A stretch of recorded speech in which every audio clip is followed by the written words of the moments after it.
Nah, maka diputuskan melakukan pengejaran besar-besaran dengan perasaan marah. Ingat, marah. Melibatkan konon pasukan militer dan paramiliter, cadang rakyat, total 1 juta. Tersisa kaum ibu dan orang-orang gak penting untuk melakukan perburuan. Luar biasa lah menanam bedurannya ngetegeri. Ketika menghadapi laut, itu namanya Bukit Aqobah ya. Jadi si laut ini unik. Ada kayak moncongan kita mah anak Krakatau lah. Anak Krakatau. Kalau kita dorong angin dengan kecepatan tinggi, skala besar, maka angin dari arah kiri akan membuat gelombang. Ya kan? Yang membentur bukit. Terjadilah kanopi kan. Maka di bawahnya ada lekungan air yang menyebabkan daratan laut terbuka karena pusaran. Itulah teori pembelahan laut. Oh, luar biasa. Nah, begitu kepepet dari kejauhan 1 juta pasukan Fir'aun, dipimpin Fir'aun langsung dengan menggunakan kereta kencananya. Itu udah kelihatan.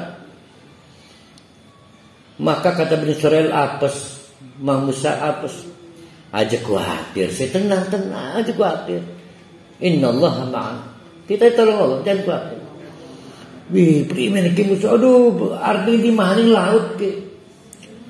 Maka Nabi Musa membuka tongkatnya, tiba-tiba ada angin besar, gelombang besar, air bergolak, tersisa darah. Cukup untuk jalan.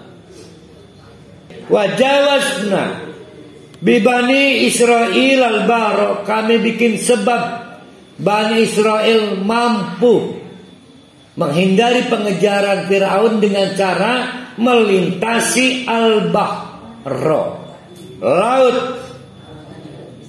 Ingat, melintasi laut. Fa'atba'ahum, ngintillah, ikutlah Fir'aun wa junuduhu, Fir'aun dan tentaranya sejumlah 1 juta, tapi bagian dengan perasaan marah, kebencian, bagian. Pertanyaan saya, yang melintas siapa? Yang melintas laut? Bani Israel. Bani Israel melintas. Siapa lagi? Fir'aun.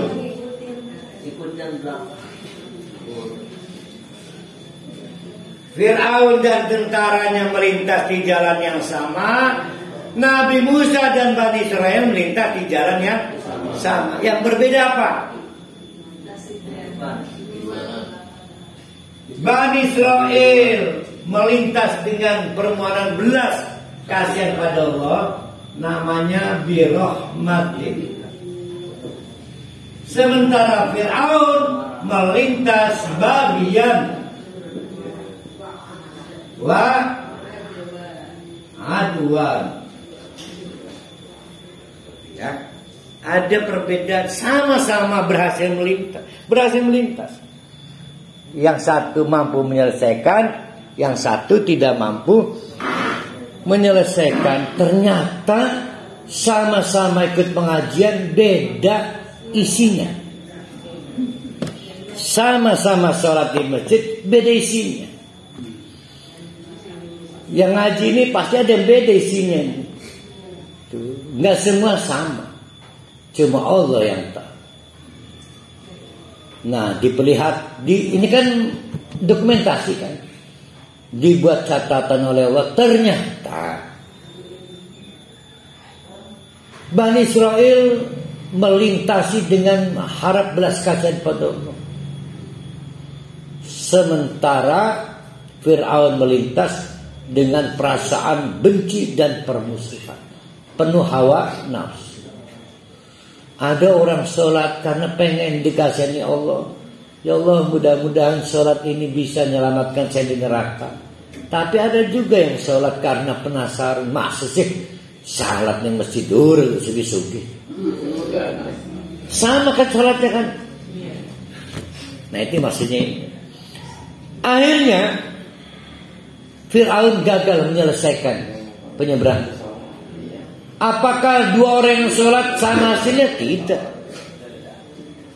Apakah dua orang yang mengaji di majelis yang sama hasilnya? Tidak. Karena ada amal namanya amal hati. Iya, suasana hatinya gimana? Nah itu urusan Allah. Hati-hati ya.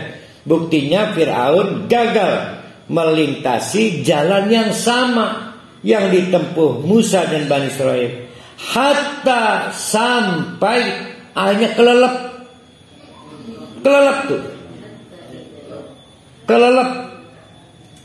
Kelelep itu air masuk ya.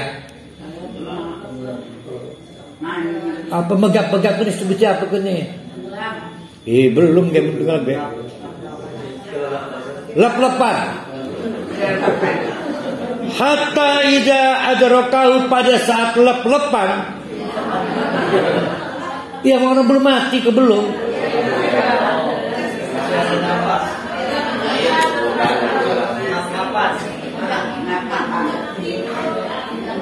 Mulai kan saya juga pernah kelelep itu kayak nggak bisa mikir kan kok. Apa ya? Sekarang dia.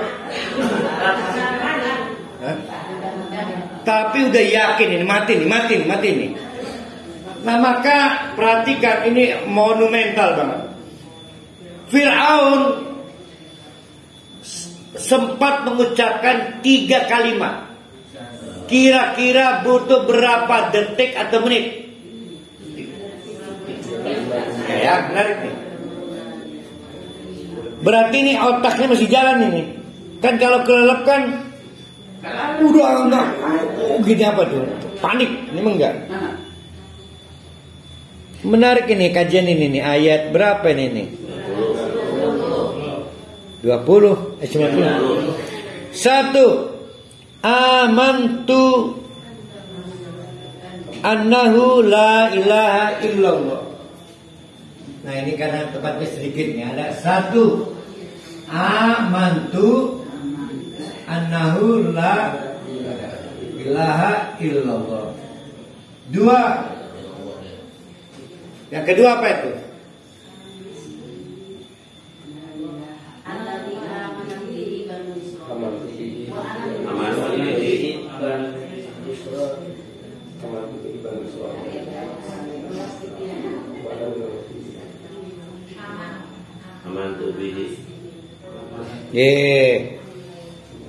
Aman tuh. Yang pertama aman tuh. Yang kedua la ilaha illallah alladzi amana Bani Israil. Nah yang ketiga ada lagi nih. Wa ana minal muslimin. Jadi 3 kalimat sempat diucapkan Fir'aun di tengah lep-lep kelelep itu. Amantu ya Allah, ngandel gitu. Ya Allah amantu ngandel gitu. Saya juga ngandel dengan Tuhannya Bani Israil. Bisa pasar kita. 3. Berapa detik ini kira-kira tuh?